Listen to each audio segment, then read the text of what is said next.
From Fox 8 Sports, this is the Overtime Podcast.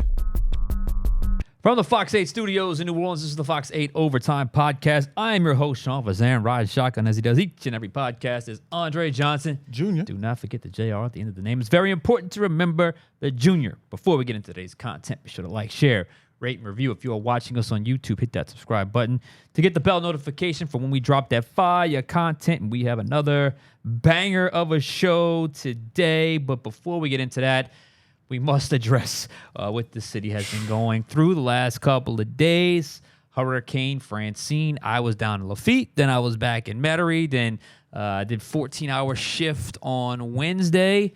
Hope everyone came out of the storm okay. I know there was some pockets of flooding. City, Metairie, up on the North Shore, where I was when the storm passed in Lafitte, it was actually okay. Remember, that community is dealing with some stuff from Hurricane Ida, so they feel pretty good about where they stand. And I think as a whole, as we hear towards the end of this week, feels like everything's kind of recovering fairly fast here. So although it was a strong storm, a little bit of a weird storm, an unpredictable storm, I think everyone seems to be okay for now. I guess we'll see what happens over the next couple days / week. So how about you, Andre? How you feeling? Man, I'm feeling good now that I'm dry.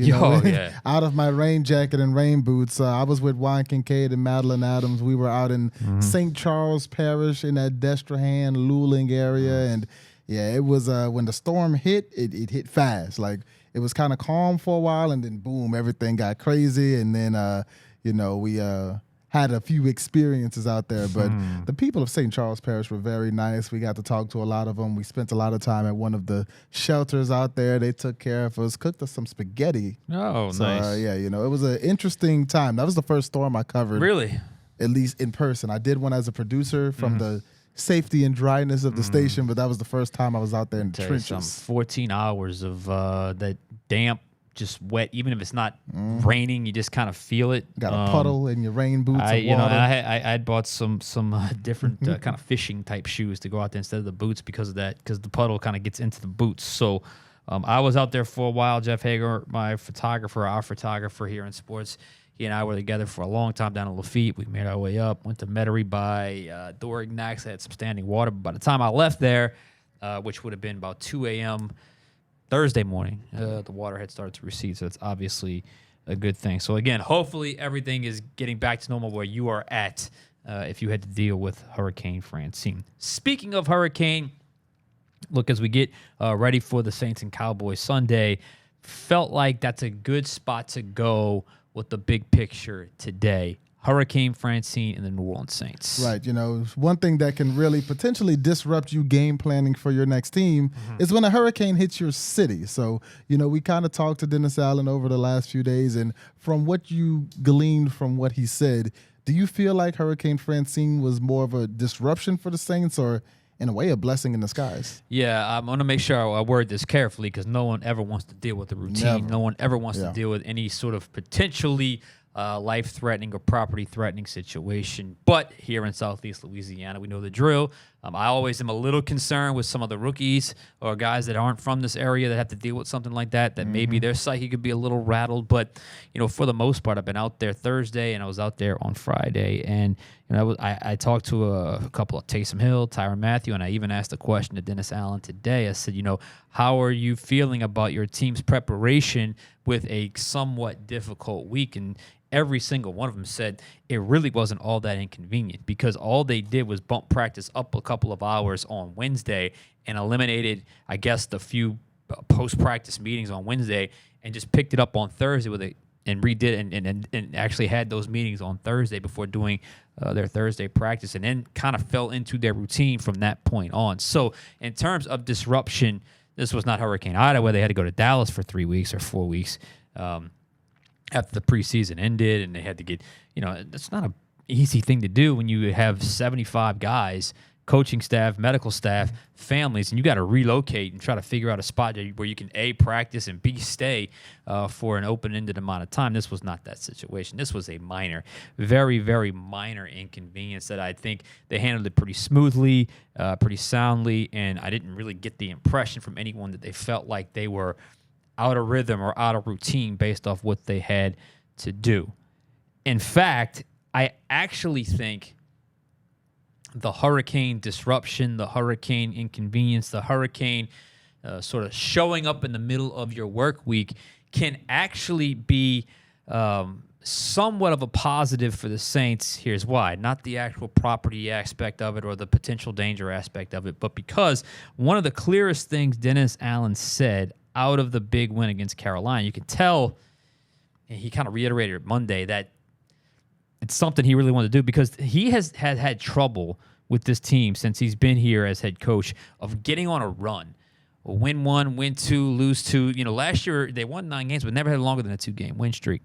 And it was to stay grounded. It is 1 of 17. And they got up on Carolina so quickly, so fast. The game was over by the second half. I mean, the game was over, which rarely happens. Second quarter. Which rarely happens in the NFL. So I think the idea of staying grounded and leaving that message with your team is a good one because this team has struggled doing that. Has struggled doing that. Now you throw a hurricane in the mix, all of a sudden, last game feels like a long time ago.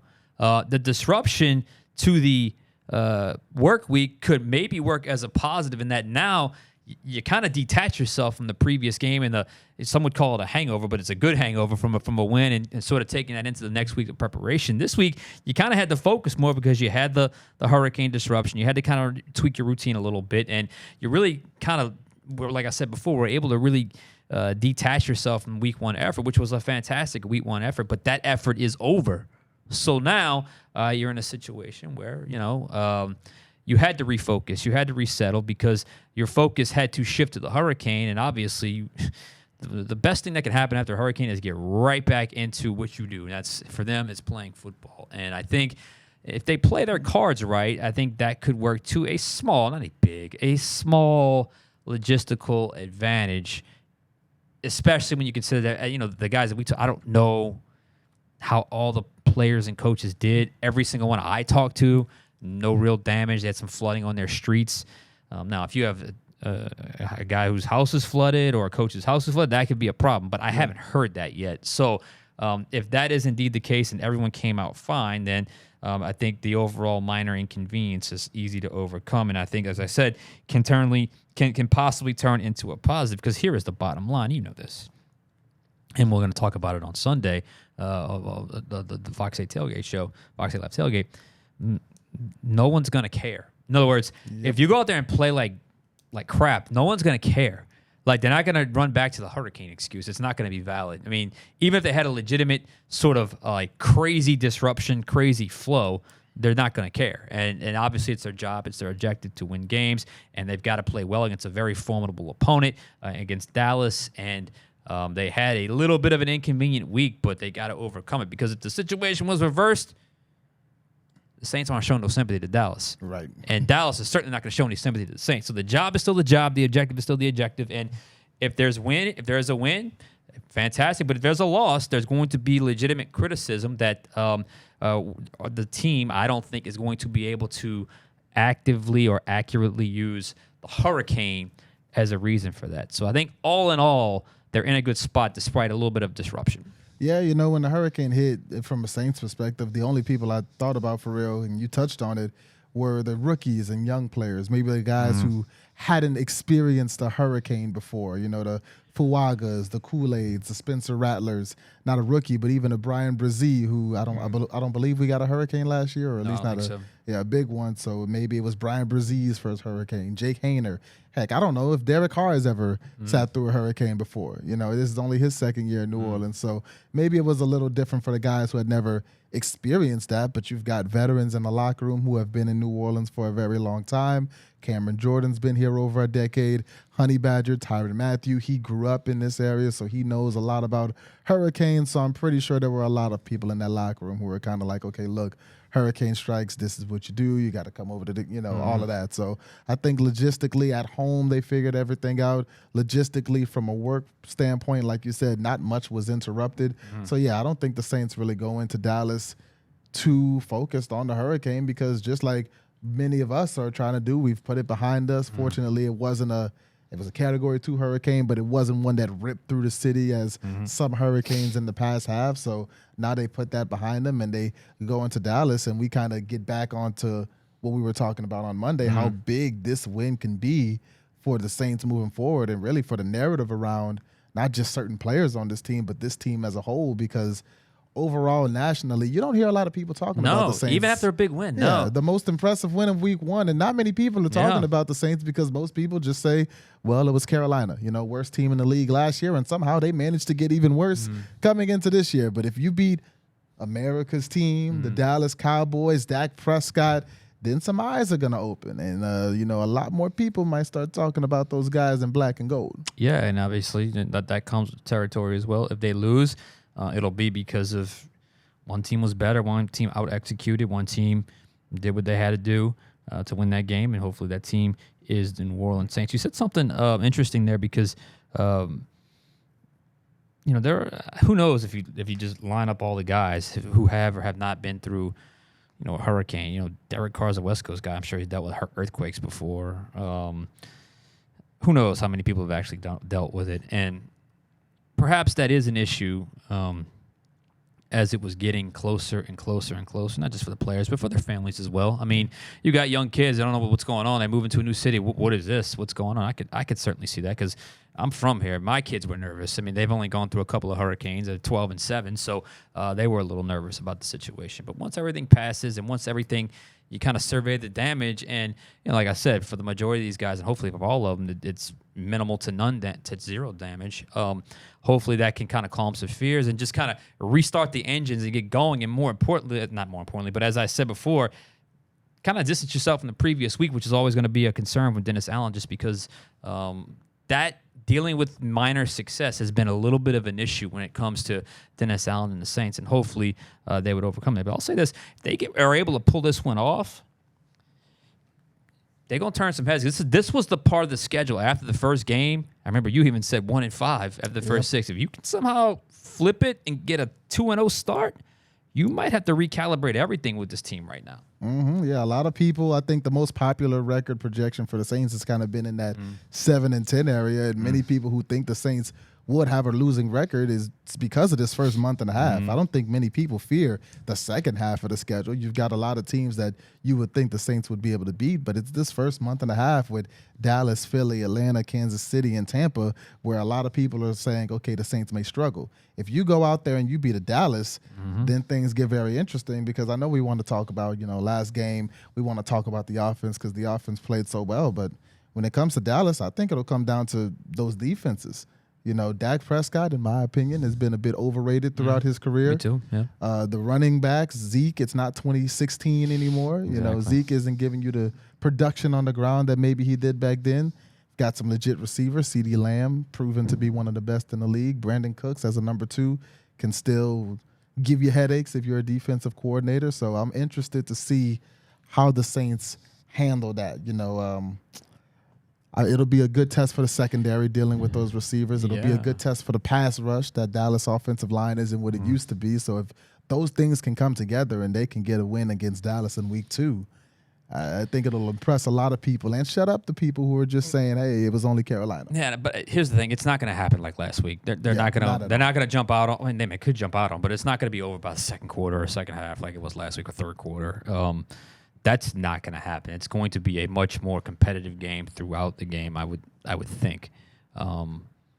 And it always comes down to certain times you play a team, and sometimes you catch a team at a good time, sometimes you catch a team at a bad time, which leads us to our next point and the all-important injury report. And there's some significant names on there for the Saints. Why don't you read it off? Right, for the Saints, we'll start with the big names that are full participants in practice, one of them being tight end Dallin Holker, who didn't play last week. Tight end Foster Moreau, another full participant in practice. He was dealing with concussion protocol after this last game.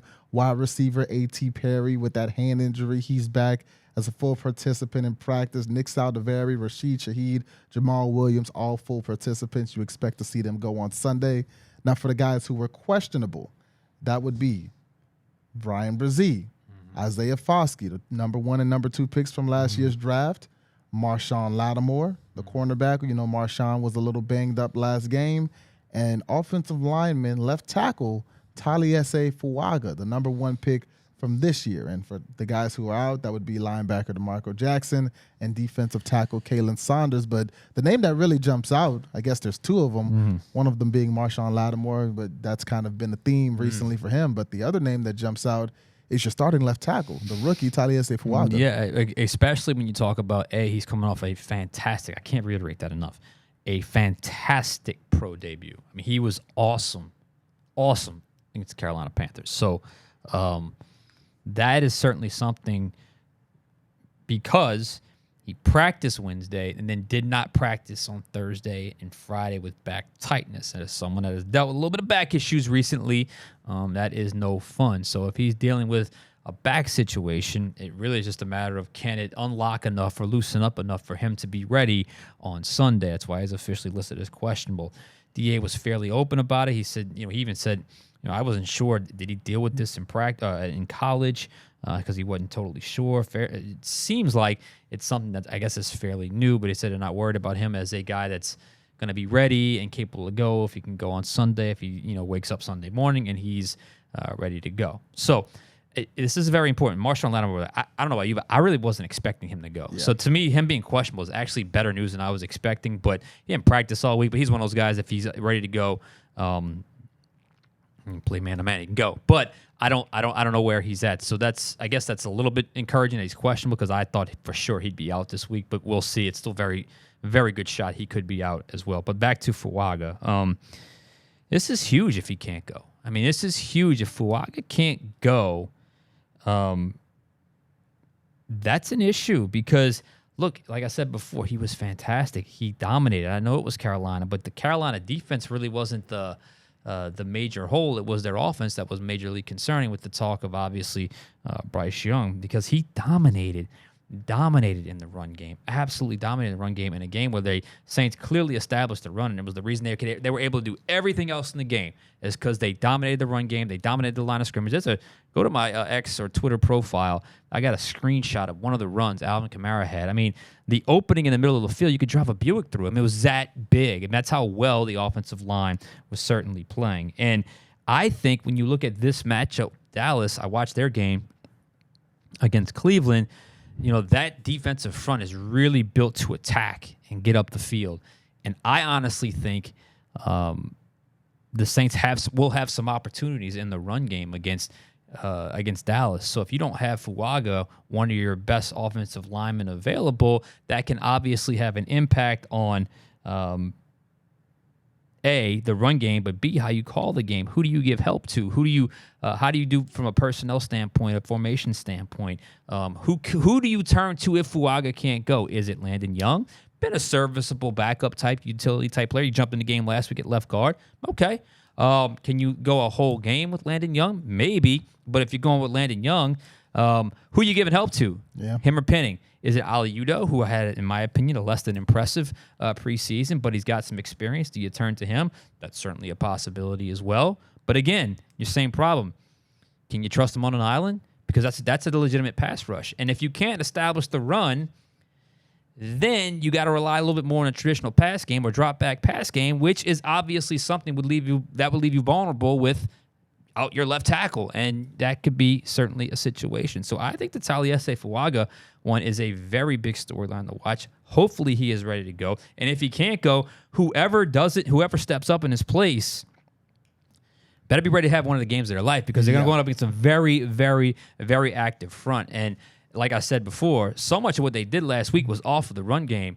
And if they don't have Fuaga and that dip in the run game happens and they're not able to get that play action game going, then you can have a really tough situation. But if the guy fills in or Fuaga's there and they're able to establish the run game, I think the Saints have a legitimate opportunity at winning this game. So this is a huge development for the Saints. Right, and I would remember I was talking to Jermon Bushrod, the former New Orleans Saint. In the preseason, he did a lot of work with us, and Jermon Bushrod said, when it comes to injuries on the offensive line, it's not if, it's when. And we knew eventually the lack of depth on the offensive line for the Saints would be tested.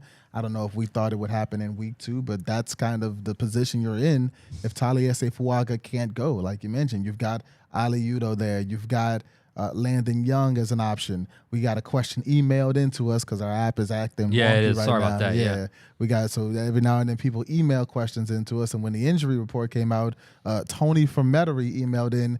Could we see Trevor Penning, who we know played left tackle his entire career, but ever since the start of minicamp and training camp, he moved on to the right side, and they put Fuaga on the left, but he does have years of experience on that left side. Could we see Trevor Penning move to the left and maybe see Landon Young or Ali Udo play right tackle? Because, we saw Ali Udo play right tackle. I think that's a possibility. I mean, it feels like they kind of want him settling in at right, so it would be tough for him to go back to left. But I guess all options would be on the table. Right, exactly. And that's the dilemma you're in if you're the New Orleans Saints, especially against a pass rush as active as Dallas is. I mean, they have arguably the best pass rusher in the game right now in Micah Parsons, and if he lines up against Trevor Penning, you're not going to leave Trevor Penning one-on-one with Micah Parsons the entire game. You're going to have to slide help that way, and that's where things start to get complicated if you don't have your starting left tackle who's going to be protecting your quarterback. Well, yeah, and honestly, like, if you watch, I mean, they move Micah Parsons around, so it's not like, okay, he's going up against Penning the whole game. I mean, they move him around. Sometimes they'll kick him inside just to kind of stand him up between the D tackle and defensive end. I mean, he's a very unique player. He's a very unique chess piece, so you got to have a plan for him regardless. If you don't have your starting left tackle, I mean, that could be a little bit of an issue. Now, like I said, if you got Young and Penning on each side, who you helping? Like I mean, you're gonna have to go heavy personnel a lot. You're gonna have a lot of big body tight ends to help, just in the run game, because you have to establish that. Because if you don't establish that with this offense, you kind of cut the offense at its knees a little bit, because they're not able to be effective at what they ultimately want to do, which is the run and the play action passing game, the wide zone in particular, where they get to the edge. So that's something to certainly watch. And don't forget this. As I just mentioned, getting to the edge, it's not just running the football, it's running the football to the edge. Last time I checked, tackles play on the edge outside of the tight end. So you're talking about a very, very, very important part of the formula for success of running the football, which impacts, obviously, the formula for success for the entire offense, which obviously impacts the formula for success for the entire team. On the other side of the ball, though, I wanted to get your thoughts on this because, frankly, I'm watching it, and does any back scare you over there? I mean, not at all. I mean, Zeke, Rico Dowdle is over there. I'm not too fearful of their run game unless there is a situation, looking back at that injury report, Colin Saunders is out. Brian Brzee is questionable with an illness. Now, if Brian Brzee, for whatever reason, can't go, Colin Saunders is already out. We mentioned during the offseason that defensive tackle is also a position where you don't necessarily have a lot of depth. So if your two starting defensive tackles are out going into this game, then I might be a little concerned, because just as weak as they may be as running back, you would be in the middle of your defensive line, and then maybe you start talking about, do you shift Cam inside? What are kind of your options there? So I'm interested to see if Brian Brzee plays, because if he doesn't play, then that's a potential problem for that Saints. Yeah, and honestly, like, if you go back and watch the Saints, I mean, they got off to that fast start with the interception, and they're up 10-0 in the blink of an eye. But you go back and watch, they had some issues up the line of scrimmage, holding up at the point of attack in the run game, even against Carolina. And Carolina had to get away from really earlier than they wanted to. But the Saints got the interception and the other stop, and it was 17-0 by the end of the first quarter. So it's kind of, they're really, it's a great formula to have. You want your defense, or you want your opponent to be in that situation. But the Saints were a little vulnerable to that, and at times in the game against Carolina. But I really feel like the matchup is the Saints secondary against their receivers. Clearly, that's they want to play through Dak and their receivers.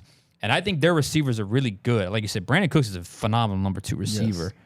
But I do think the Saints secondary, even without Lattimore, is good enough to win some of those one-on-ones, to where I don't think it's going to be as prolific for Dak because of the way the Saints secondary is set up. So I think that's an interesting matchup as well, and a matchup that I think, despite it on the surface looking like Dallas would have the advantage, I think the secondary could win that battle quite a bit. I agree. I mean, this would be a big opportunity for Paulson Adebo. Paulson Adebo, assuming Lattimore can't go, Paulson Adebo is probably going to get a lot of those matches against CeeDee Lamb, who would be probably one of the best receivers he's faced in his young career. So it would be an opportunity for Adebo to get out there and prove, like, hey, this is one of the best in the game. Probably you could argue a top 3 receiver today, and I'm going to take him on head-to-head. And obviously he's going to have a lot of help as well. He's not like he's going to be on an island with CeeDee Lamb, because there's not many corners in the league who you want to just put on an island with CeeDee Lamb for the entire game. But I think it's a good opportunity for him. The safeties behind him, you've got Tyrann Mathieu, Will Harris, Jordan Howden, both played really well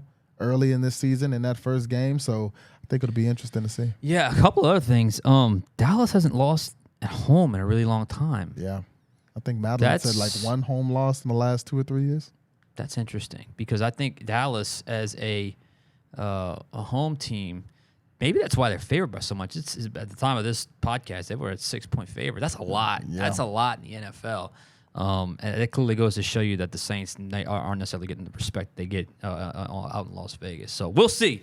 I'll be heading over there on Saturday, so it should be a fun matchup for the Saints. I am very excited. Like I said, this matchup could change a lot in the way that we viewed the Saints early in this season. If the Saints beat the Cowboys, I think you'll start hearing a lot more national pundits talking about them boys in black and gold.